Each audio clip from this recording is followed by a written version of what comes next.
When anyone enters into an agreement of some sort, without first having investigated the ins and outs of this agreement, and without having fully understood and appreciated the implications of this contract, it is perfectly understandable if and when problems arise later on. And marriage is of absolutely no exception to this rule.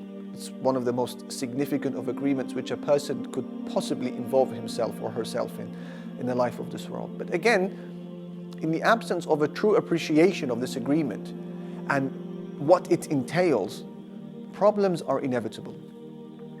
And indeed, the statistics about the outcomes of Muslim marriages are terrifying, to say the least. The Islamic Council of Europe wants to play a role in addressing this. We have organized a seminar which will not be your typical list of do's and don'ts or your typical list of rights and responsibilities, but more importantly, and on top of that, we wish to share with you practical advice which you can apply at home, something tangible that you can go home with.